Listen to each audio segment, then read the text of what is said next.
Então vamos lá, nós começamos semana passada, né, tratando aí do livro de Provérbios, lembrando que o objetivo do livro é trazer princípios morais para serem aplicados aí em todas as áreas da vida, no nosso cotidiano, e o livro está pautado no fato de que a verdadeira sabedoria, ela está no temor ao Senhor. Né? Como nós falamos desde as primeiras aulas, se você tirar Deus da equação, o seu temor a Deus, né, da equação, obviamente, que as palavras de sabedoria vão ser apenas ditados e não vão fazer diferença na sua vida. Mas se você teme o Senhor e por temer ao Senhor como princípio de sabedoria, ouve as suas palavras e coloca isso em prática, então, muito provavelmente, as consequências benéficas de tais orientações e diretrizes vão ser aplicadas sobre a sua vida. Então, o livro de Provérbios traz aí conselhos, né, para desfrutarmos, portanto, de uma vida de paz e segurança, inclusive quando trata da moralidade, que é o tema que nós estamos trabalhando aqui, em especial, né, o 7º mandamento, quando trata dessa vida de fugir da impureza, de fugir da promiscuidade, de fugir da prostituição, do adultério e exaltar, né, manter o casamento, o matrimônio como algo digno de honra e o leito também puro. Então, Provérbios tem esse objetivo de tratar das questões morais de modo a orientar e trazer diretrizes aí para evitar problemas, tristezas em todas as áreas da vida. Tratando do tema, como eu disse, pautado lá no 7º mandamento, não adulterarás, nós temos aqui um desdobrar desse mandamento, como eu chamei sua atenção na semana passada, né? Os nossos símbolos de fé tratam do assunto, em especial o catecismo, vai nos apresentar sobre os pecados proibidos no 7º mandamento e as práticas incentivadas, que você vai ver lá uma lista até bastante razoável de práticas pecaminosas que devem ser evitadas e situações que muitas vezes a nossa geração não tem entendido como quebra do 7º mandamento. Nossos símbolos de fé falam que, olha, é quebra do 7º mandamento. Então, incentivo quem não fez, né? Não vou nem perguntar para não passar vergonha, mas quem ainda não fez esse tipo de leitura, dá uma pesquisadinha lá, né? A pergunta que trata sobre quais os pecados proibidos pelo 7º mandamento e quais as práticas reforçadas ou referendadas por ele. Tá bom? Nós já estudamos isso também há alguns anos atrás. Se você quiser procurar aprofundar um pouco mais nisso, é só procurar lá na playlist sobre ética, né? Um estudo sobre a ética que nós tivemos. E procura lá sobre o 7º mandamento. Vai ter uma aula específica também sobre isso. Mas vamos lá, nós já caminhamos aqui na semana passada e nós chegamos tanto no capítulo 2, né? Capítulo 2, capítulo 5, capítulo 6, capítulo 7. Vão apresentar esse tema aí sobre a questão do fugir da imoralidade. Talvez sintetizado no versículo lá de Hebreus 13, que diz que digno de honra entre todos seja o matrimônio, bem como o leito sem mácula. E a sequência ainda diz, porque Deus julgará tanto os infiéis quanto os adúlteros. Então é uma situação que a palavra de Deus nos chama a atenção, que é comprar briga com gente grande, né? Não considerar o matrimônio como digno de honra e não manter o leito puro é comprar briga com quem instituiu a família e com quem instituiu o casamento. Então, eu não sei quanto a você, mas é um tipo de briga que não vale a pena, pelo menos na minha perspectiva, não vale a pena você entrar, porque você está comprando briga com aquele que instituiu isso. Por isso o texto de Hebreus vai dizer que Deus julgará o impuro e o adúltero. Tá? Então, é desse patamar que nós estamos falando. Então, tipo assim, mas eu tenho um entendimento diferente, mas os tempos são outros, na verdade, assim, assado, cuidado, é uma área que você está comprando uma briga com um Deus que já revelou que a briga é dele, e que ele é o vingador desse negócio. Né? Tanto em Malaquias, no capítulo 2, você vai ver isso de uma maneira assim bem viva, como no próprio versículo aqui citado da carta aos Hebreus. Então, em dias que a gente está cheio de influências, né, e não simplesmente contemporâneas, mas das gerações passadas, que desfiguraram a questão do casamento, da fidelidade conjugal, da função dos cônjuges, que tem destruído, né, desconstruído a ideia de um padrão familiar bíblico, de uma figura de masculinidade bíblica, de uma figura de feminilidade bíblica, e que tem bagunçado o coreto aqui da nossa geração, além de sermos influenciados por tudo isso que nós vivemos aí nos últimos 50, 60 anos, chamada revolução sexual, nós ainda estamos agora colhendo mais aberrações ainda dessa desconstrução, né, em relação ao conflito com a instituição casamento, com a instituição familiar. Então, irmãos, as orientações de Provérbios se transformam em orientações importantíssimas. E por isso que nós começamos a estudar, na semana passada, o que o livro de Provérbios nos fala sobre, primeiro, imoralidade sexual, e o que o livro de Provérbios nos fala, que é o tema de hoje, sobre a santidade no casamento. Semana passada focamos a ideia da imoralidade, hoje vamos focar a ideia da santidade. Mas vamos relembrar rapidamente o que foi dito na semana passada, né, dentro dessas orientações. Então, sobre a imoralidade sexual, nós vemos que as práticas relacionadas ao assunto são condenadas duramente em Provérbios, fazendo analogias extremadas, né, e gritantes para que o leitor leve em consideração o grande perigo. Ele usa como analogia que dar ouvidos à promiscuidade, ao adultério, à prostituição, é como você abraçar um feixe pegando fogo, né? Trazer para o peito, abraçar aí uma fogueira.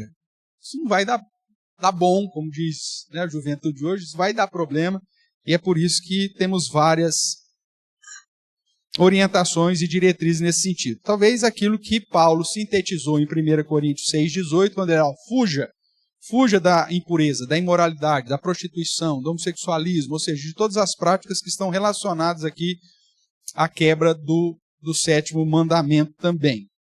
Então vamos lá, relembrando aí o que foi dito, nós vemos que na mesma linha do fugir da impureza, Provérbios também trata contra o adultério e a prostituição, primeiro, porque é um caminho enganoso, segundo, porque conduz para a morte, depois, porque mancha o nosso nome, mancha a nossa honra. Tudo isso nós estudamos semana passada.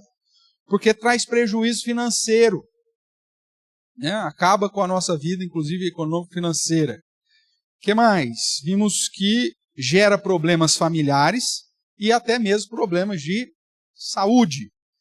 E também você deve fugir aí da imoralidade sexual, porque é a loucura contra si mesmo e contra o próprio Deus. Afinal de contas, como diz lá em Hebreus, é o Senhor que vai vingar tanto o adúltero quanto o impuro. Então, cuidado, né? Caminhando então aí no tema para hoje, né? Na segunda parte aí do estudo sobre impureza e santidade no casamento. Então nós vemos que dentro do tema santidade no casamento, muita coisa é dita por Provérbios, né? Então, mesmo diante da realidade do Antigo Testamento, que você tem registros de práticas de poligamia entre o povo de Deus, em Provérbios, um livro de sabedoria, não se encontra um único verso sequer que indique a poligamia, mas, na verdade, apresenta o ideal, que é a monogamia, e como fonte de benefício. Mesmo você fala, mas quem escreveu o provérbio foi Salomão, o cara tinha 700 mulheres, mas não sei quantas concubinas. Tá, mas é o guarda de trânsito da perua ou da Brasília 66. Lembra que eu já te falei do guarda de trânsito que tem uma Brasília antes de 66? Nem sei se tem Brasília 66, deve ter, né? Se não, Fusca. Então o cara é guarda de trânsito. A Brasília dele é Brasília velha, o farol está queimado, os pneus estão careca, as portas estão amarradas com arame, mas não importa o carro que ele tem. Na hora que ele põe a farda e ele vai tratar de multa de trânsito, ele está na autoridade que o Estado lhe deu. Não foi isso que aconteceu? Então, se ele para você numa blitz e porventura você está lá com um farolzinho queimado, uma luzinha queimada, e falou, você está com a luz de freio queimada, então eu vou te dar uma multa. Você não adianta você falar para ele, mas você tem um carro velho, rapaz, o seu carro está tudo bagunçado, tudo danado, amarrado a porta com arame. Ele fala, meu amigo, eu não estou aqui como dono da Brasília, eu estou aqui como guarda. E como guarda, a autoridade do Estado, ele vai te multar e você tem que ficar quieto ainda. E você vai fazer o quê? Então não é porque Salomão tinha 1000 mulheres, que quando inspirado por Deus, ele não pode chegar para você e te dar o padrão correto de uma vida conjugal. Não desqualifica o fato dele ter muitas mulheres, a verdade bíblica. Salomão é problema de Deus, Deus vai tratar, e se já não tratou, vai tratar. E se ele já teve consequências disso em vida, né? A própria Bíblia registra isso, mas o fato dele ter tantas mulheres não tira a autoridade bíblica dele ter sido usado como um autor ou um instrumento inspirado para trazer orientações e diretrizes para a nossa vida, apontando para o padrão de Deus, que é o padrão da monogamia, que é o termo usado lá, ou gamia, na verdade, que é o termo usado lá em Hebreus, né? Casamento. Então, gamia é a ideia de casamento, monogamia, um casamento único, um só marido ou uma só esposa. Tá? Então, cuidado para você não desprezar o ensinamento por conta da vida de Salomão dentro dessa área.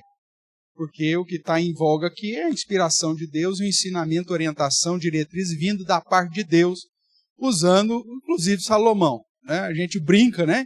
Usou até uma mula para falar com ela, não, por que não pode usar Salomão lá com as suas mulheres para falar sobre um padrão monogâmico ou de diretrizes e orientações para a santidade no casamento? É possível e é isso que de fato aconteceu. Então, afinal de contas, um casal fiel a Deus gera um casamento abençoado dentro da visão bíblica, que por sua vez produz uma família onde os filhos são instruídos e, consequentemente, aprendem a respeito da sabedoria e são sábios. Então, separei aqui alguns versos em Provérbios, onde trata dessa ideia do pai e da mãe, da figura de um marido, de uma esposa, na formação da família e na instrução dessa família. Vamos relembrar rapidamente aqui esses versos. Então, Provérbios capítulo 1, verso 8 diz, filho meu, ouve o ensino de quem? Do teu pai, e não deixes a instrução de tua mãe, porque serão diadema de graça para a tua cabeça, colares para o teu pescoço. No capítulo 4, você vai encontrar no verso 3. Quando eu era filho, em companhia de meu pai, tenro e único diante de minha mãe. Veja, o relacionamento de um pai, de uma mãe, de uma família, com a figura paterna e materna, acaba sendo instrumento de bênção. Hoje a própria ciência, né, a própria psicologia já se dobrou a essa verdade de que uma família estruturada tem muito maior probabilidade de gerar filhos saudáveis, adultos saudáveis. Famílias desestruturadas, onde você tem só a figura, mesmo que sejam juntos, mas que o pai não cumpre com o papel de masculinidade, ou a mãe não cumpre com o papel designado para ela, a probabilidade do ensino, da instrução, da manutenção dessa família é frágil. Se então nós temos um contexto de famílias desfeitas, ou num contexto contemporâneo de mosaico, né? É o terceiro marido da minha mãe, então ele é pai da minha irmãzinha mais nova, mas eu sou filho do Zé, esse aqui é filho do Antônio, e a mais nova é filho do João. Quer dizer, esse contexto de família mosaica, né, cheio de gente, acaba não te passando um princípio de autoridade, você acaba não tendo um referencial de paternidade ou de maternidade, e isso a própria ciência já tem se dobrado e reconhecido que a probabilidade dessas crianças se tornarem adultos inseguros, adultos inconstantes, volúveis, mãe de bebê reborn, é muito grande. Né? Então, todas esses desvios sociais que nós estamos vendo aí na nossa sociedade passa pela falência da família, pela falência do pai e da mãe. Então, Provérbios mostra que essa figura paterna e materna juntos, trabalhando na educação dos filhos, é uma solução, uma orientação, uma diretriz para o sucesso, inclusive, da educação dos nossos filhos. Capítulo 6 ainda, vai nos dizer assim no verso 20. Filho meu, guarda o mandamento de teu pai, não deixes a instrução de tua mãe. Atas perpetuamente ao teu coração, penduras ao pescoço, e quando caminhares isso te guiará, quando te deitares te guardará, e quando acordares falará contigo, porque o mandamento é lâmpada, e a instrução luz, e as repreensões da disciplina são caminho da vida. Então veja que uma família onde a figura paterna, materna, o pai, a mãe, o casal agem como em obediência ao padrão bíblico, como fonte de instrução, de ensino, e aqui muitas vezes essas palavras traduzidas por instrução, ensino e tudo mais, refere-se à Torá, né? Refere-se ao ensino da palavra de Deus, da instrução da lei de Deus. Isso fará certamente diferença na educação dos nossos filhos. Isso desde pequeno, irmãos. Nós já, há um ano atrás, 2 anos atrás, não sei, nós fizemos uma sequência sobre estudo sobre criação de filhos, né? Falamos vários meses sobre o assunto, e todas as vezes a gente cai na mesma diretriz, na mesma orientação, de que ensinar o padrão de Deus, ensinar a admoestar no Senhor, né? De ensinar a palavra do Senhor, não só de modo formal, mas de modo informal e de exemplo aos nossos filhos, isso produz, obviamente, benefícios para nós e para os próprios filhos. Então, a diretriz, a orientação bíblica é a figura paterna, materna, os dois juntos, atuando na instrução, no ensino, na educação, na disciplina, na repreensão, né, no tirar da estultícia dos nossos filhos com sabedoria. Quando isso acontece, a probabilidade de sucesso é muito maior do que quando isso não acontece. Tudo bem? Dito isso, então vamos lá, vamos caminhar mais um pouquinho aqui sobre o tema. Então nós vemos em Provérbios essa exaltação do matrimônio, da vida conjugal, e ele vai nos trazer em Provérbios alguns pontos que eu inicialmente quero chamar a atenção, e depois uma aplicação um pouco mais específica para o dia a dia. Então nós vamos subdividir aqui nosso estudo em 2 partes. Essa primeira falando do que trata, o que Provérbios fala sobre o casamento. E aí nós vemos que em Provérbios a primeira coisa que nos é dita é que o casamento é exaltado como fonte de alegria. É dentro do casamento que nós podemos de fato desfrutar de satisfação. Abra a sua Bíblia lá em Provérbios capítulo 5. O verso é de número 15 a 19. Esse texto aqui nós vamos voltar algumas vezes nele, porque exalta o matrimônio, e ele diz assim: bebe a água da tua própria cisterna, ou seja, mantenha a fidelidade conjugal, e das correntes do teu poço. Derramar-se-iam por fora as tuas fontes, ou seja, você teria um caso extraconjugal, e pelas praças dos ribeiros de água, fontes aqui como sinônimo inclusive da virilidade e da procriação, tá bom? Derramar-se-ia por fora. E aí ele diz no verso 17, seja para ti somente, não para os estranhos contigo, seja bendito o teu manancial, e alegra-te. Com quem? Com a mulher da tua mocidade. Aquela mesma que depois lá em Malaquias é dito que nós fizemos uma aliança, né? Corça de amores, gazela graciosa, sacie-te os seus seios em todo o tempo, embriaga-te sempre com as suas carícias. Então, o contexto da vida conjugal, de fidelidade com a mulher da mocidade, ou seja, com aquela que eu assumi uma aliança, um pacto diante de Deus, é fonte para saciar, para gerar satisfação, alegria, como fonte de alegria. alegra-te com a mulher da tua mocidade. Então nós vemos que, na visão de Provérbios, o casamento é fonte de alegria. Né? Nessa mesma linha, Salomão vai dizer lá em Provérbios, né? Aproveita a vida com a mulher que tens. Essa é a boa parte da vida. Né? Goza a vida com a mulher que tens. Essa é a boa parte que você tem no dia a dia, na luta, no labutar do dia a dia. Então, nós vemos que o casamento, na perspectiva bíblica, além de ser a fonte de procriação, ser instrumento para livrar da imoralidade, como nós vimos semana passada, estudando 1 Coríntios 7, né? Então, por causa da impureza, cada um tem a sua própria mulher e cada uma o seu próprio marido. Lembra disso? Então, no mesmo contexto lá onde Paulo fala fugir da impureza, ele vai, depois de alguns versículos, dizer, olha, por causa dessa impureza, então, cada um a sua própria mulher, cada uma o seu próprio marido, e então case-se, né? Porque é melhor casar do que viver abrasado, ele vai dizer. Então a solução bíblica, o casamento, ele é tanto para procriação, como você encontra lá em Gênesis, de um modo claro, né? O primeiro mandamento bíblico é crescer e multiplicar, mas também para fugir da imoralidade, por causa da impureza.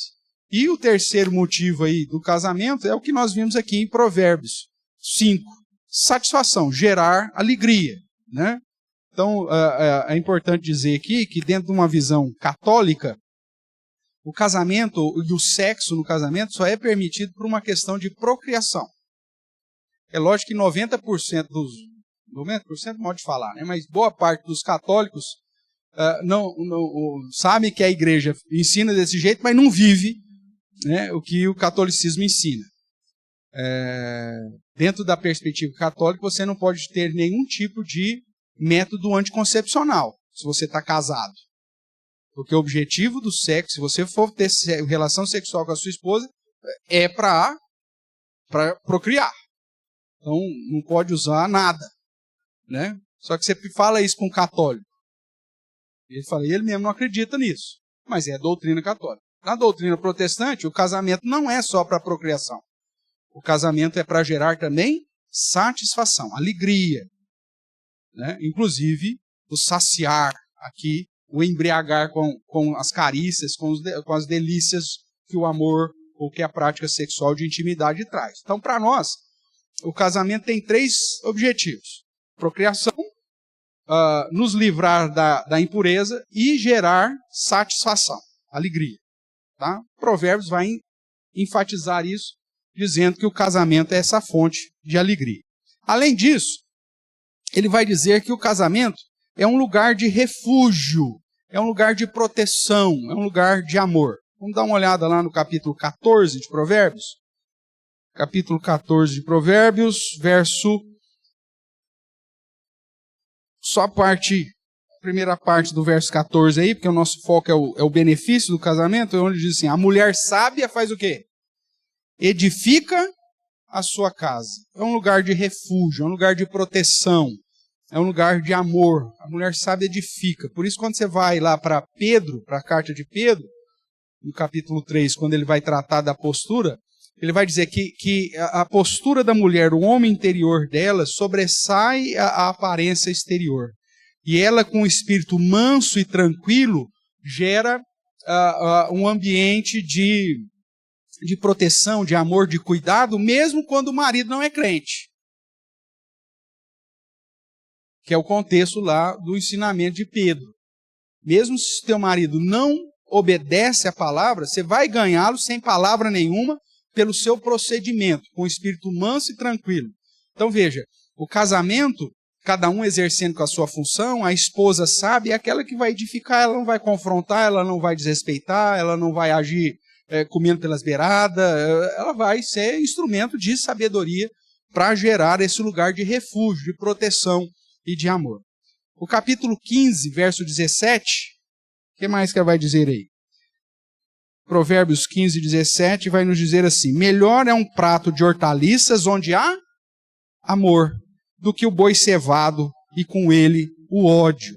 Então uma casa onde as orientações e diretrizes sobre o casamento como um lugar de refúgio, proteção e amor reina, mesmo que seja um lugar sem muitos recursos, mesmo que a gente esteja passando por dificuldade financeira, mesmo que a gente só tenha chuchu com ovo para comer, né, ou hortaliça, nas palavras aqui de Provérbios, se há amor, você supre.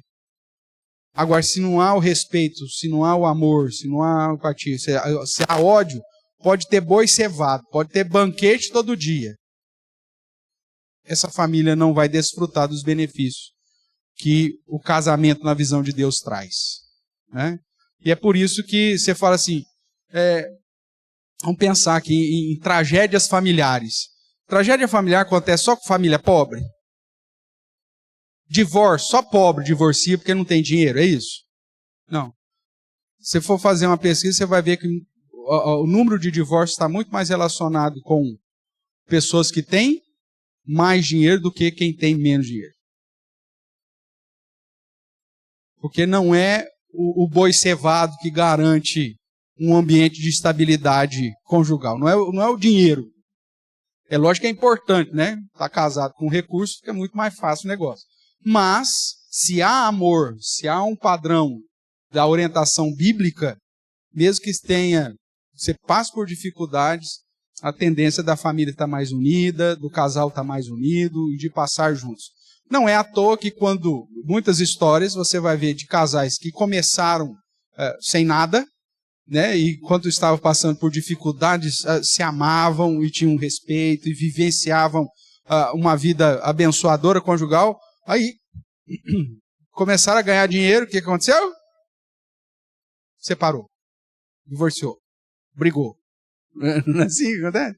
Então, não é o dinheiro que vai garantir a estabilidade da família, mas sim o padrão, a orientação, diretriz dada pela Bíblia, sendo o lar, o casamento, um lugar edificado com sabedoria, onde é um lugar de refúgio, onde é um lugar de proteção, onde é um lugar de amor. Tudo bem? É assim que Provérbios vai nos ensinando. O que mais? O casamento, além de ser exaltado como fonte de alegria, e além de ser lugar de refúgio, proteção e amor, também, segundo Provérbios, o casamento é fonte da bênção do Senhor. Veja aí o que diz Provérbios capítulo 18. Provérbios capítulo 18, verso 22, vai dizer assim: o que acha uma esposa, acha o quê? Acha o quê? O bem.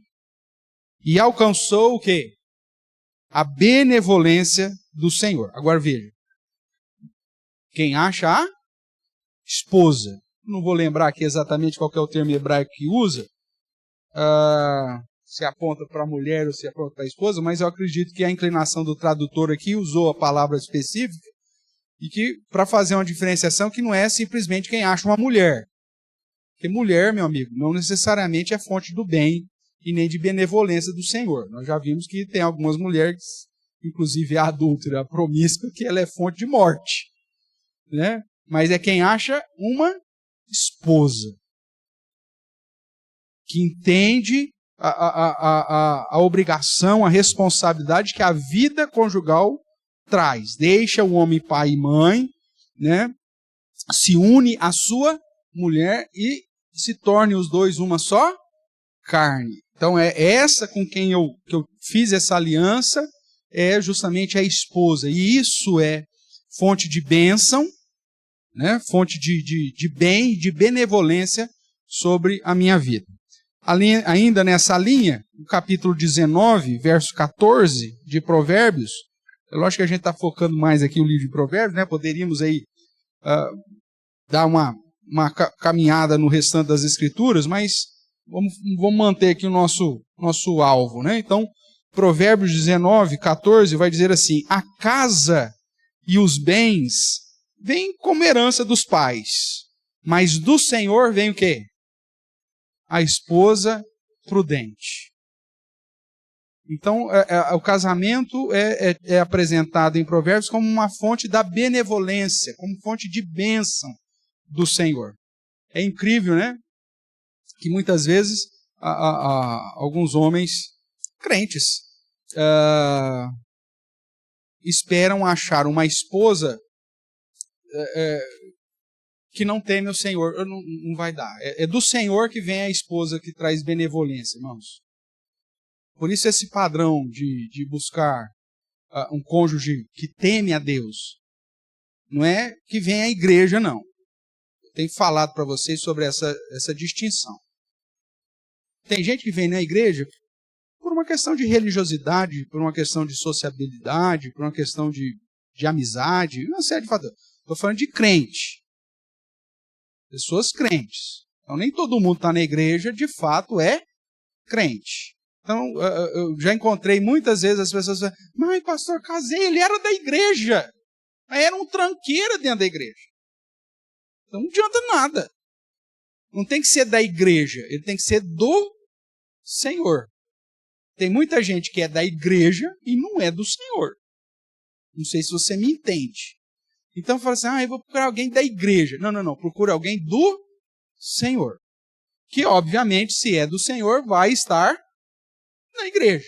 Mas não é pelo fato de que ele está ou que ela esteja na igreja que de fato vem do Senhor. Então abre os seus olhos nesse sentido, né? Porque às vezes você está abraçando o joio, ao invés de estar abraçando o trigo. Às vezes você está montando num bode, ao invés de estar com a ovelhinha. Então cuidado, não é porque a pessoa vem na igreja. E outra, tem malandro que vem na igreja justamente para procurar a moça mais centrada, mais séria, né? E também às vezes cai do cavalo, porque tem moça na igreja também que, como eu te falei, não é crente, só está na igreja. Você tem que procurar alguém que está no Senhor. Tudo bem? Então vamos lá. Então a Provérbios vai dizer que o casamento é fonte de benevolência, de bênção, de bem vindo do Senhor, quando feito dentro do padrão bíblico. Então, dessa forma, nós olhamos aí de um modo geral o que Provérbios apresenta sobre o casamento. Agora, para que o casamento seja, de fato, fonte de alegria, lugar de refúgio, lugar de proteção, onde reina o amor e fonte de bênção do Senhor, algumas questões são responsabilidades nossas. E que é isso que Provérbios vai continuar chamando a atenção aí. Então, para que o casamento, de fato, seja essa fonte de alegria, seja a fonte de proteção, né? A fonte de amor, de refúgio e benevolência, os cônjuges precisam de algumas posturas.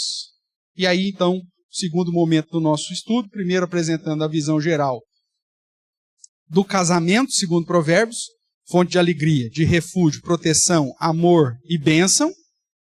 E aí, o que se espera do cônjuge, para que o casamento, de fato, seja esse lugar de alegria, de refúgio, de proteção, de amor e de benevolência, ou de bondade, ou de bem, ou de bênção. Tudo bem?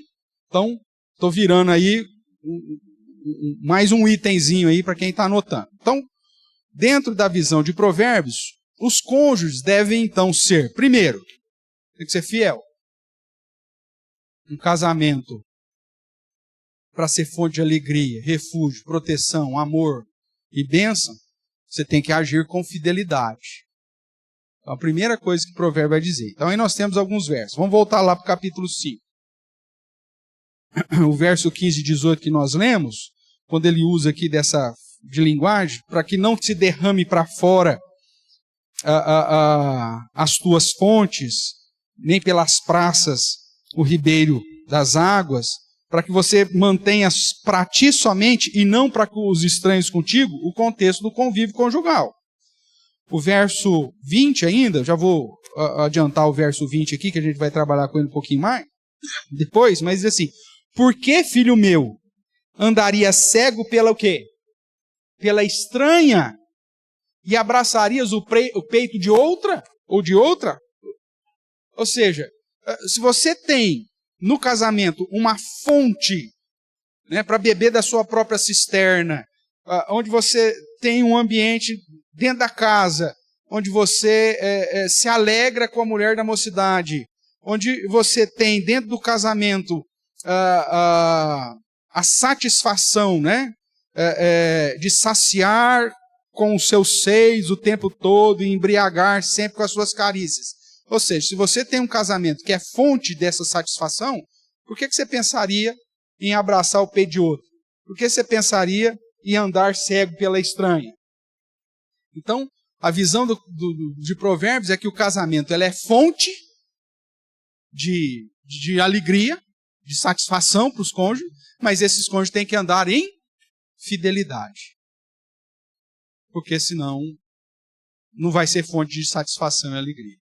E aí o verso 18 ele diz, né, essa mulher da sua mocidade, que você vai se alegrar com ela, o verso 18, seja bendito o teu manancial e alegra-te com a mulher da tua mocidade. Corça do quê?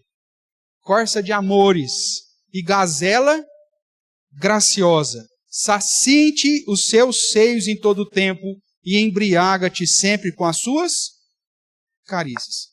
Irmãos, a vida de intimidade conjugal, ela é um instrumento não só para gerar fonte de alegria, de satisfação, como também, como nós vimos lá em 1 Coríntios 7, para fugir da impureza, cada um tem a sua mulher e cada um o seu próprio marido, e o texto ainda continua, não vos priveis uns aos outros, mas concede o que é devido a cada um. Se for separar da intimidade sexual, seja por um breve tempo, Paulo vai dizer, para você, mútuo consentimento, para dedicar a oração, mas não ora muito também não. E ele vai dizer nessas palavras mesmo, para que Satanás não venha tentar. Ou seja, a intimidade sexual é uma fonte de alegria e de preservação para fugir da impureza. Então, para que o casamento seja de fato essa fonte de alegria, eu preciso ser fiel. Em que sentido? Fiel ao meu cônjuge e fiel no cumprimento das responsabilidades conjugais. Né? Quando você olha aqui para o verso 19, é lógico que o foco está aqui na questão mais da esposa, da mulher, como fonte de satisfação, mas ela é comparada eu até brinco, né, nos encontros de casais, por que ele não comparou ela com um jabuti, ao invés de ser corça? Por que ele não comparou ela com um bicho preguiça e comparou ela com a gazela? Você consegue observar a diferença biológica dos animais aqui? Quando ela fala assim, imagina, né? Alegra-te com a mulher da tua mocidade, jaboti de amores e bicho preguiça. Traria a mesma ideia de que falar, olha, essa mulher que você vai se saciar com os seus seios em todo tempo, que vai te embriagar, deixar você doidão, né? Com as suas carícias. Se comparar ela com jabuti e comparar ela com bicho preguiça, você perde a analogia do negócio. Concorda comigo ou não? Tem que ser corça, tem que ser gazela. Você sabe o que é uma corça? O que é uma gazela? Né? Talvez o animal mais perto aqui, o veado campeiro, o bambi, o serelepe foge até de guepardo, foge até de leão, meu amigo. Bicho é serelepe, pula, que é uma maravilha. É uma loucura. Essa é a analogia que Provérbios faz. Não um jabuti, não um bicho preguiça. Então, o cônjuge precisa ser fiel? Precisa. Para que o casamento seja a fonte de alegria, ele precisa ser fiel. Fiel no propósito que o casamento tem, que eu já falei, procriação, fuga da imoralidade e satisfação. Então, ele vai usar aqui a terminologia para dizer, meu amigo, é nesse padrão aqui que nós estamos esperando. Tudo bem? Então tá jóia. Outro texto aí, capítulo 7, verso 19. 7:19 já... ele vai apresentar a conversa da mulher adúltera, né? A advertência contra a mulher adúltera. E ela diz assim, o que a mulher adúltera faz? Olha, Vou ler aqui o 16. Já cobri de colchas a minha cama, de linho fino do Egito de várias cores. Já perfumei o meu leito com mirra, aloés e cinamomo. Verso 18. Vem, embriaguemo-nos com as delícias do amor. Até pela manhã gozemos amores. Isso aqui é a conversa da adúltera. Agora, o cara que vai procurar isso, a adúltera, é porque muitas vezes ele não tem em casa. A mulher sábia edifica a casa, meu irmão. O casamento ele pode ser fonte de alegria. Quando você faz lá do seu quarto um ambiente propício à satisfação sexual, inclusive. A sua cama, ela está com que tipo de coxa? Tem mulher que põe uma coxa no Réveillon, só vai tirar no culto de ações de graça do outro ano.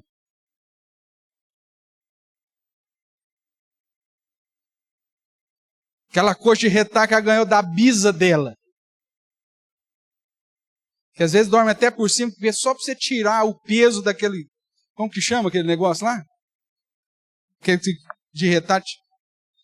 Não, aqueles vai de retalho, vai costurando, ficava grosso. Tem um nome específico que ele tem. Porque lá, quando você era criança, ia dormir na casa da avó, estava frio.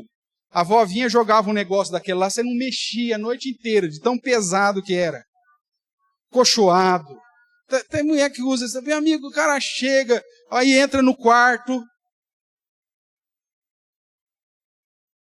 Ai, olha, em vez da cortina, em vez do ambiente, tá lá, camisola pendurada. A mulher vem dormir com aquela camisa do vereador que ela ganhou. Como que o casamento vai ser fonte de alegria? Como que o cara vai saciar com as delícias do amor com a esposa? Aí diz aí, já perfumei o meu leito com mirra, não sei o quê. A mulher está a cheiro de, de óleo que fritou o pastel da janta. Veja, a conversa da mulher adúltera, ela vai pegar o cara apresentando situações que a mulher sábia tinha que fazer em casa. Nós sabemos que a beleza exterior, frisado de cabelo, adereço de ouro, Pedro vai dizer que não é essa a verdadeira beleza da mulher. A verdadeira beleza da mulher é interior, é o homem interior. Mas em nenhum lugar da Bíblia, meu irmão, você vai ver a Bíblia proibindo a mulher, a esposa, se cuidar bem da casa. O cara chega lá, tá uma coxa bonita. Tem mulher que nem arruma a cama. O cara sai de manhã, chega à noite para dormir, tá do mesmo jeito. Lençol tudo amarrotado, tudo amassado, tudo não sei o quê. Aí o cara chega, meu Deus do céu, é isso aí. Aí a adúltera vai falar assim, eu pus coxa, já cobri de coxa a minha cama, de linho fino egípcio, de várias cores. Tô cheirosa. Aí você chega lá, a mulher, você sabe a hora que seu marido sai da indústria, a hora que ele chega em casa. Organiza a sua vida. Aí ele chega em casa, você ainda está lavando o banheiro, cheirando a água sanitária. Aí depois fala, não sei porque o meu marido não procura, não sei porque não sei o quê. O casamento não vai ser fonte de alegria, não vai ser fonte de refúgio, não vai ser fonte de proteção, não vai ser fonte de amor, não vai ser fonte de bênção.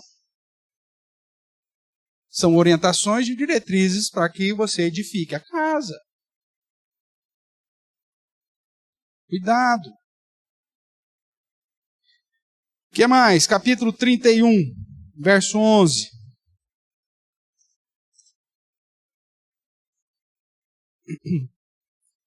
O cônjuge deve ser fiel, né? O verso 11 diz assim, o coração do marido confia nela. Aqui está falando da mulher virtuosa. E não haverá falta de ganho. O coração do marido confia nela. Aqui, obviamente, que é via de mão dupla, né? Para que o casamento seja fonte de alegria, a sua esposa também precisa confiar no marido. Não tem segredo, irmãos.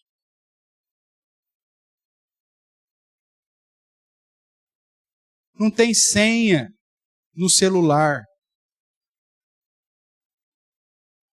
É uma só carne. Se o seu marido te esconde a senha do celular, olha, o que mais que ele está escondendo de você? Se a sua esposa esconde o celular dela, olha, o que mais que ela está escondendo de você? Confia. Aonde vai, sabe aonde vai, com quem foi e por que foi. Não é aquela história que eu já brinco aqui. Onde você estava? Fui dar uma voltinha. Já brinco com vocês sempre. Quem foi dar a voltinha foi Satanás. Quando Deus pergunta para Satanás lá em Jó, onde você estava? Eu falei, eu estava rodeando a terra. Fui dar uma voltinha. Quem vai, vai em algum lugar, com alguém e com um motivo. E se você quer manter o casamento como fonte de refúgio, de proteção, de amor, de alegria, de bênção, não pode ter nada escondido. O coração do marido confia na esposa. E o contrário também é verdade. Muitos casais pecam nisso aqui. E quando não há confiança, irmãos, quando o coração do marido não confia na esposa e vice-versa, o casamento deixa de ser fonte de alegria, de refúgio, de proteção, de amor e de bênção. Então seja transparente. Gênesis 2:25 diz: o marido e a mulher estavam nus e não se envergonhavam.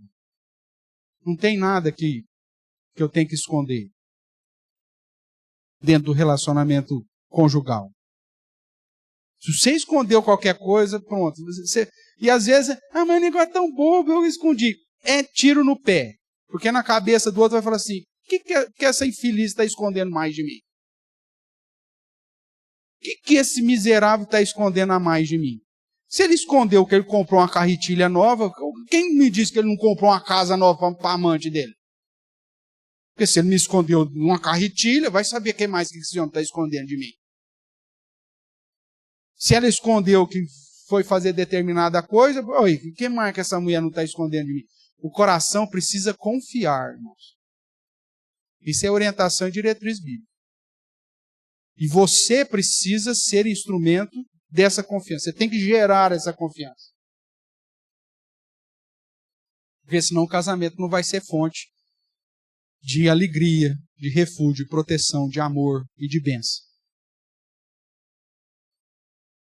O cônjuge precisa ser fiel.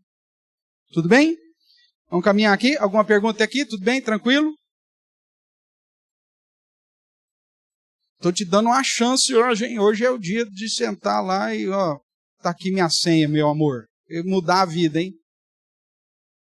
Fala um pouquinho mais alto, por favor, por causa do ar. Omitir.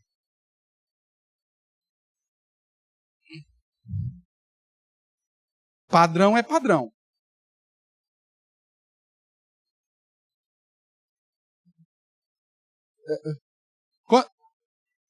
Pronto, aí pronto. Dá dinheiro para uma. Quer ver? Vou te contar uma história minha, porque aí eu ponho só eu na bagaça aqui, minha mãe e meu pai, o problema é familiar, eu resolvo em casa depois. Quando eu era criança, minha mãe chegava para mim e falava assim, ó, a mãe vai comprar um calçado para ela, um sapato para ela, e eu vou te comprar um tênis também, mas você não conta pro pai. E eu vou chegar em casa, vou parar o carro, você desce, chama o pai, para eu entrar pela cozinha para esconder o sapato novo que eu comprei. E você, ó, não conta pro pai, porque se você ficar quietinho eu vou te dar tal coisa. Por que ela fazia aí? Para não criar confusão, porque senão o marido ia estava construindo a casa ainda, passando uma pindaíba miserável no começo da vida, a mulher vai gastar dinheiro com outro sapato, tararara, então pá. Aí ela, não, para evitar confusão, eu não preciso saber que eu comprei o sapato. Tudo bem? O que você acha? O que acontecia? Um belo dia ele olhava no pé dela, oi, o sapato é novo? Aí o que você faz? Os corvos do Senhor trouxeram para mim. Não, aí sabe o que faz? Não, já faz tempo que eu comprei. Faz tempo que ela comprou e deixou escondido, mas qual é o problema? Mentiu do mesmo jeito. Você acha que o coração do marido vai confiar? Pô, se ela me esconde um sapato que ela comprou e ainda corrompe o coração do filho, dando um presente para ele ficar quieto, como que eu vou confiar? Então, mesmo que evitei um problema, tá? Na hora que esse negócio vier à tona, o problema vai ser dobrado. O padrão é: o coração do marido confia nela e não há perda de ganho.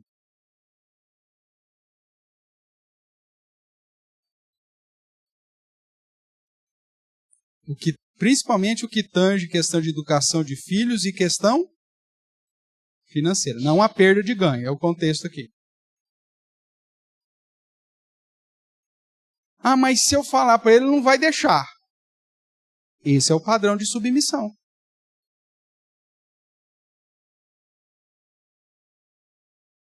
Que as mulheres de joelho não querem ter. E que às vezes compram pela beirada. Bem, eu vou fazer tal coisa, eu vou fazer uma reforminha aqui na cozinha, tá bem. Eu estou pensando só trocar aqui a pia. Aí o cara fala, tá bom. Na hora que ele olha no cartão de crédito dele lá, trocou a pia, comprou geladeira nova, fogão novo, exaustor novo. Aí ele fala, peraí, você não falou que era só a pia? Então, mas eu pus a pia, vi que não estava ornando mais a geladeira, então eu mudei. Porque eu pus uma pia de inox, então eu resolvi agora comprar uma geladeira de inox. Um fogão de inox, um micro-ondas de inox, batedeira de inox. Só aumentou um pouquinho. Não faz isso não. Porque senão o coração dele não vai confiar. E ele pode até te tolerar, mas não vai ser fonte de alegria. E se tem uma coisa que chateia, é o marido ver que a mulher está pensando que ele é um imbecil.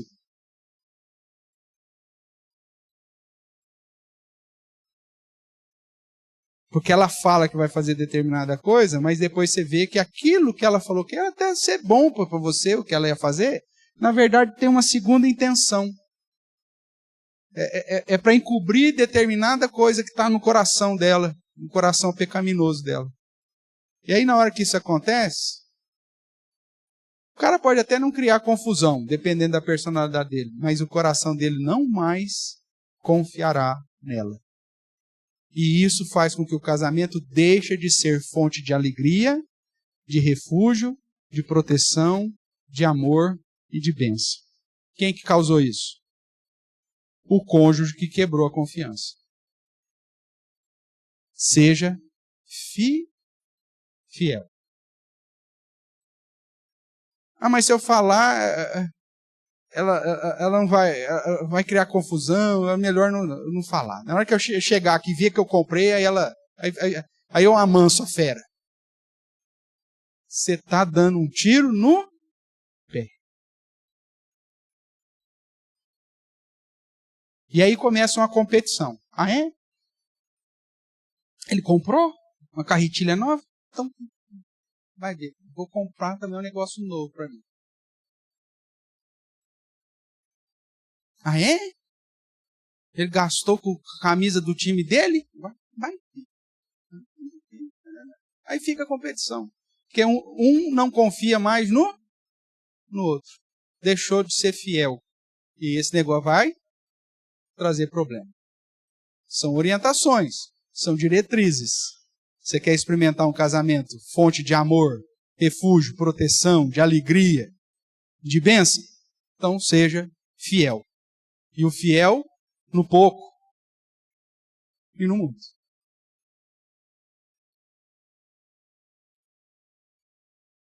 Mesmo se o marido fala, não vai comprar sapato agora não, eu estou apertado, vai com o sapato que você tem mesmo, tarararará, esse mês não dá. Aí você fala, tá vendo? O pastor falou para eu contar, eu contei e não deixou comprar sapato. Tudo bem, isso é submissão. Ou isso é ser auxiliador. O cara fala, eu estou pensando em comprar mais uma vara, um mulinete que eu vou pescar no final de semana. Não, você já tem 3. Não, mas eu queria dizer, não, mas e tal coisa, e tal coisa. A auxiliadora é justamente isso, para você ir confrontando. E tal coisa, e tal coisa. E quem que vai pagar a água? Quem vai pagar a luz depois?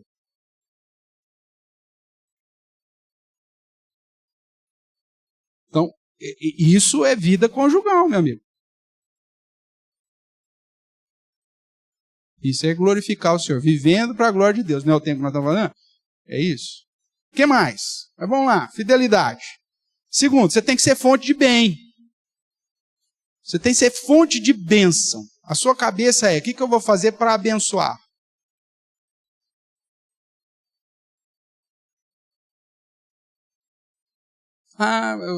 Mulher trabalha fora, você que chega, tem uma louça lá para lavar. Você é fonte de bênção. Vou lavar a louça para essa mulher. Vou estender a roupa. Vou fazer tal coisa. É fonte de bênção. Para o casamento ser fonte de alegria, refúgio, proteção, amor e de benevolência, irmãos, o cônjuge, além de fidelidade, ele tem que desejar fazer o bem e não o mal. Vamos aproveitar que nós estamos no capítulo 31 aqui, vamos vir de trás para frente. Quem está aberto ainda no 31, o verso 10 diz assim, ó. Mulher virtuosa, quem achará? O seu valor muito excede o de finas joias. O coração do marido confia nela e não haverá falta de ganho. Presta atenção no 12 agora. Ela lhe faz bem e não mal. Todos os dias da sua vida. Não é só quando ela quer ir no cabeleireiro, não, que ela faz bem. Não é só quando ela quer ir na manicure que ela faz bem. Não é só quando ela tem alguma coisa que ela quer pedir para o marido, então ela fica boazinha. Não, é todos os dias da sua vida. Ela lhe faz bem e não mal. Tem mulher que é assim, agora vai ver. Roncou a noite inteira, não deixou dormir, agora, hoje, deixa ele comigo. E ela maquina o mal. Tem mulher que é malvada com o marido e sabe fazer, hein? Já nasce graduada. Só que o padrão é que para desfrutar de um casamento que é fonte de alegria, refúgio, proteção, amor e benevolência, é que eu faço o bem e não o mal, todos os dias. O verso 27 ainda do 31 vai dizer, a mulher, falando da mulher virtuosa, atende ao bom andamento da casa e não come o pão da preguiça. Porque ela quer fazer o bem, ela quer que a casa ande bem. Por isso que os filhos, né? Verso 28, levanta-se os filhos e lhe chamam de ditosa, e seu marido a louva dizendo, muitas mulheres procedem virtuosamente, mas tu a todas sobrepuja. Ela, mesmo quando ela está naquela situação, puxa, hoje eu não estou com uma preguiça hoje, mas ela passa por cima disso para fazer o bem. O marido é a mesma coisa, irmãos. Sabe aquela história? Você chega em casa um dia, meio cansadão, terrível, não sei o quê, você já até programou, falou, vou chegar em casa hoje, tomar um banho, cara. Tomara que ela tenha feito uma jantinha gostosa, vou comer esse tempo, vou ficar quieto lá. Aí você chega em casa e ela fala assim, eu preciso ir lá na casa da minha mãe. Você me leva? Está com uma preguiça miserável, cansado, não sei o quê. Mas o seu foco é fazer o quê? O bem. Ela até poderia ir sozinha. Você poderia até pagar o Uber para ela. Mas isso não é proteção. O fazer o bem é você levar. Você nem gosta muito da sua sogra. Aí tudo bem. Porque você faz o bem. para você desfrutar de um casamento fonte de alegria, de refúgio, proteção, amor e de benevolência. Os cônjuges precisam ser fonte de bem. Vamos ver os outros textos. Vamos voltar agora lá no 19. Provérbios 19. Provérbios 19, verso 13. 19, 13 diz assim.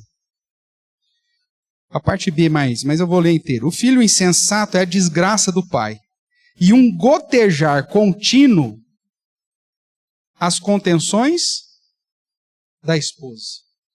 É comparada a desgraça aqui de um filho insensato a mulher que sem sabedoria fica ali contenciosa, criando contenda, como uma goteira. Você não está fazendo bem.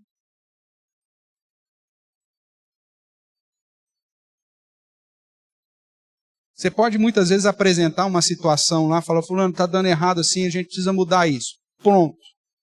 Deixa o cara pensar agora. Mas você fica lá, e aí, o que você vai fazer? Você viu? Eu já te falei ontem, você não falou nada. Eu te falei hoje, não sei o que é. Porque na casa da fulano não é assim que acontece, porque não sei o que, taraná. Eu falei com a minha amiga, ela disse que eu tenho razão, porque eu falei também com a vizinha, ela disse que eu tenho razão, que onde já se viu, eu aguentei já muito, você não sei o que, meu Deus do céu, cala a boca!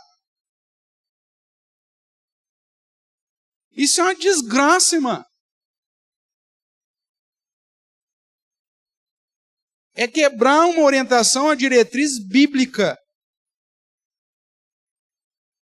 Porque é tão chato, tão desgraça que é o contexto aqui, de um filho insensato, uma goteira constante na sua cabeça, assim é a mulher contenciosa, ela só faz contenda, só reclama, só aponta os erros, nada que você faz está certo. Se você chega cedo, é porque você chegou cedo. Ah, você chegou cedo, eu não terminei o serviço. Não sei o quê. Se você chega tarde, você chegou tarde, eu não sei o que. Só faz contenda, meu Deus do céu. O casamento vai ser fonte de alegria? Vai ser fonte de amor, de proteção, de refúgio, de benevolência, de bênção? Não. Vai ser uma chatice. E vice-versa, a mesma coisa. Agora, se eu faço bem feito também, né? Eu sei o que agrada e o que não agrada. Eu sou zeloso, justamente também, para ela não reclamar, não apresentar contenda. Se ela já falou que não é que essa questão de deixar a toalha molhada na cama é um negócio que pega pesado para ela, eu, como alguém que vai fazer o bem, o que eu vou fazer com a minha toalha molhada? Vou estender, meu amigo. Vou pôr lá no box, ou vou pôr lá no varal. Sei lá, o que eu vou fazer. Porque é fácil também, porque ela fala, não, ela é contenciosa. Essa mulher ela reclama da toalha todo dia. Mas você deixa a toalha na cama todo dia também, ô Zé Ruela? Quem que na verdade está sendo o cara da contenda aqui? O que deixa a toalha ou o que reclama da toalha? O que deixa. Que faz errado. Já falou para não fazer daquele jeito. Aí está fazendo de novo. Aí você reclama. Aí fala assim, ele que é contencioso, tá vendo? Ele faz contenda. Mas por quê? Ele está reclamando do quê? Ou ela está reclamando do quê? Da toalha molhada que eu ponho todo dia na cama. E do lado que ela dorme ainda. Porque geralmente é isso, né? Você vai pôr a toalha molhada, não do seu lado. Porque se fosse do seu lado, molhado do seu lado, você só ia pôr uma vez, ia dormir no gelado lá, no outro dia você não ia pôr. Você põe do lado dela. Aí ela reclama, e você fala, essa mulher só faz contenda. Não. O cara que deixa, que não faz o bem, que deixa a toalha molhada, que não fecha a bendita tampa da pasta, você sabe que isso incomoda o seu cônjuge, então faça o bem para ele. Porque você parando de fazer, obviamente ela vai parar de reclamar. Então o problema aqui não é a contenda, o problema é a ação. A contenda, às vezes, é a reação. Para que não tenha reação, é só separar a ação. Você faz o bem. Agora, mas aí, quando o texto está falando do gotejar, é aquela que não tem motivo. é aquela que é contenciosa porque é contenciosa. Ela quer ter contenda porque ela tem contenda. É a ideia. Se chegou cedo é porque chegou cedo, chegou tarde é porque chegou tarde. Se você põe a toalha é porque você pôs a toalha, se você tirou a toalha é porque você não avisou que a toalha, ela já ia trocar a toalha e você não falou nada. Então, quer dizer, é aquela que reclama porque gosta de reclamar. Não é por uma situação que você está causando. Não é uma reação. É simplesmente uma ação de contenda. Tudo bem aqui? Ficou claro a diferença? Tá. Então faz o bem, para de ser contencioso. O que mais? 21:9. Melhor é morar no canto do eirado, na eira, do que junto com a mulher rixosa. É a mesma ideia. Gosta de rixa. Mulher rixosa na mesma casa. Veja que aqui não é reação, aqui é uma questão de ação. É uma mulher que só quer briga. Tem uns videozinhos hoje, né? De casais, vários casais tal, e tem um casal que mostra o dia a dia e a pauta dos vídeos desse casal é justamente isso, a mulher que reclama de tudo. Né? E aí tem um dos vídeos que eu vi, vem tirar uma foto comigo. Aí ela chama o marido para tirar uma foto com ela, uma selfie com ela. Aí o marido vem, abraça, põe a mão na barriga. Não é minha barriga não, senão os outros vão pensar que eu tô grávida. Aí o cara tira a mão da barriga. Fica sério. Não, mas aí você tem que rir. A primeira foto ele estava sorrindo, sinceramente, quando ele pôs a mão na barriga. Mas ela reclamou, ele tirou e ficou sério. Não, agora você não vou tirar essa foto porque você está sério. Você tem que rir. Aí o cara faz assim. Não, mas esse sorriso é falso. Aí o cara falou, eu não vou tirar mais foto então. Essa é a mulher rixosa.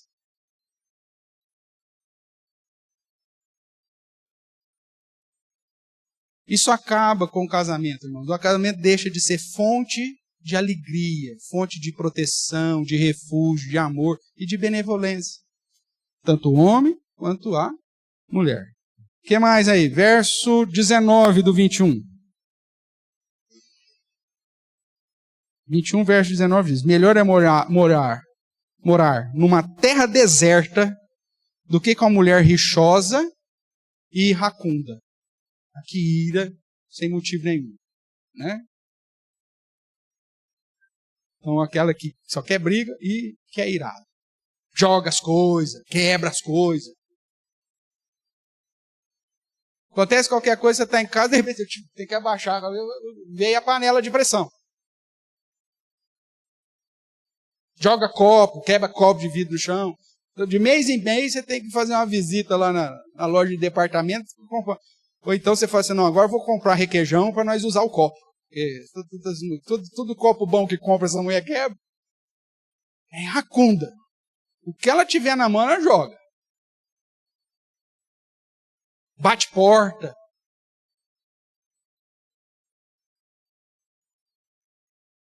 Eu sei que isso só acontece com as vidas dos outros. Aqui nós não temos esse problema. Mas talvez você conheça alguém assim. O casamento vai ser fonte de alegria, irmãos? Fonte de proteção, de refúgio, de amor, de benevolência, de bênção? Vai? Não vai. É melhor morar no deserto. Aí tem cara que fala assim, eu vou pescar, vou ficar 60 dias no Pantanal. Aí você fala assim, mas por que esse cara está querendo ficar 60 dias no Pantanal? É melhor ficar no lugar deserto do que essa mulher aqui, cara. Vou ficar com 60 dias com paz. Melhor que os pernilongas muriçoca.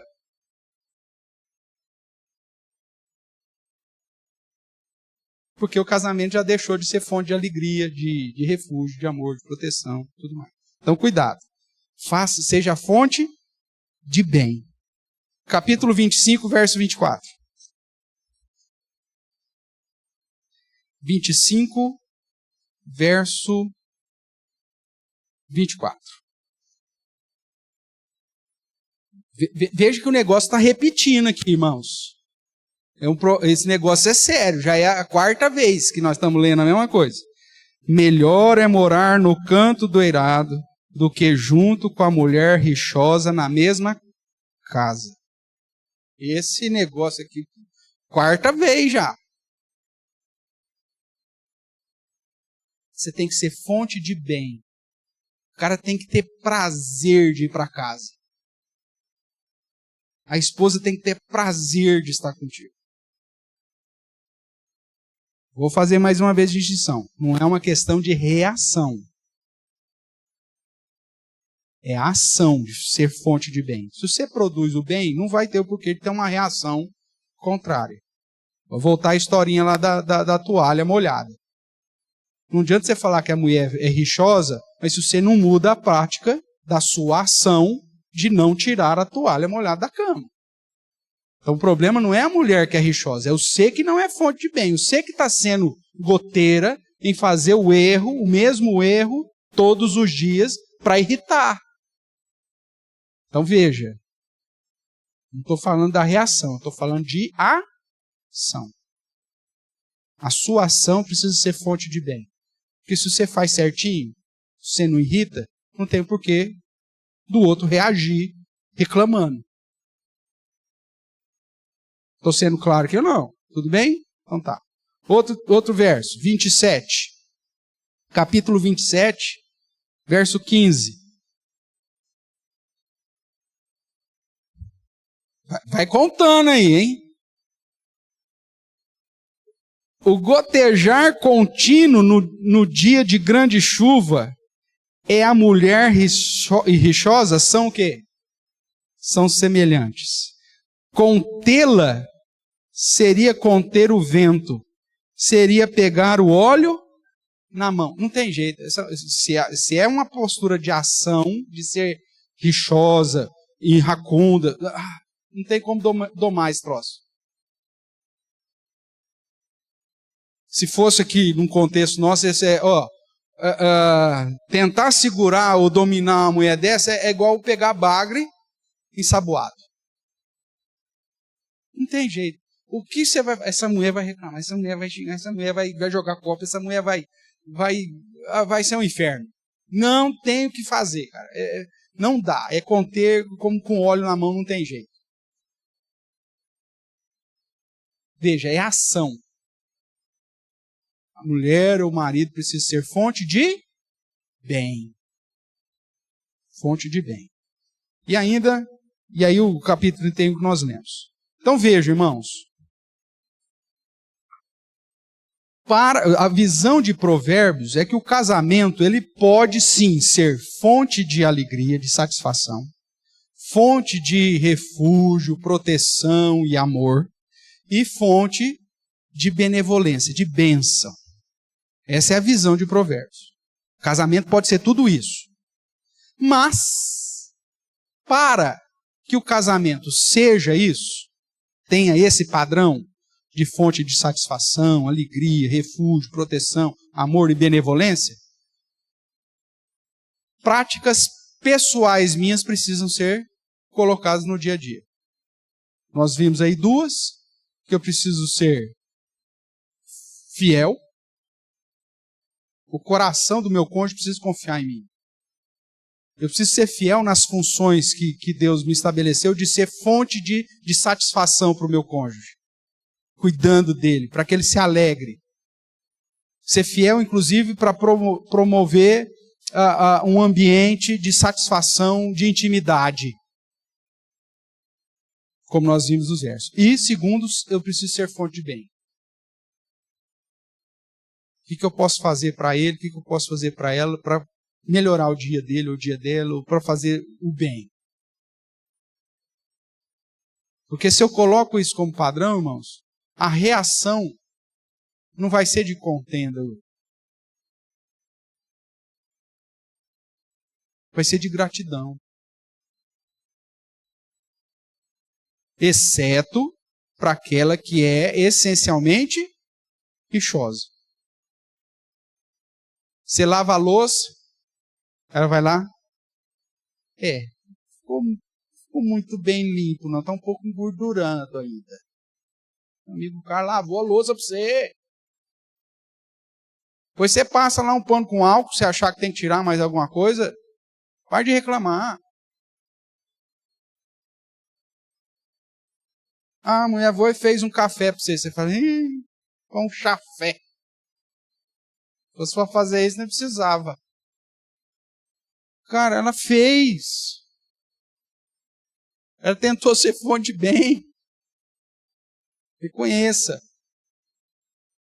Porque senão, o casamento não vai ser fonte de alegria. Não vai ser fonte de proteção, de refúgio, de amor. E nem fonte de bênção. Irmãos, hoje eu vou parar por aqui. São 9h27. Eu ainda tenho mais uns punhados de pontos aqui para tratar com você. Sobre a postura do cônjuge. Mas eu vou deixar para a semana que vem. Mesmo porque são vários textos, senão eu vou ter que pular os textos. Só vou dar o tema, o subtema. Mas eu não vou trabalhar os textos com você. E eu quero fazer isso com mais vagar. Né? Então nós teremos, viu, Pati? Aula 8, parte 3. A missão. Tá? E aí a gente relembra isso aqui e avança nos demais pontos que Provérbios vai nos ensinar. Tudo bem? Perguntas até aqui, irmãos. O que eu quero que você grave de hoje? Que segundo o livro de Provérbios, o casamento pode ser uma bênção. Mas para que o casamento seja de fato bênção, algumas posturas precisam ser colocadas em prática. As duas que nós já trabalhamos é a sua fidelidade, você ser confiável, e a segunda, ser fonte de bem, fonte de bondade, de benevolência para o seu cônjuge.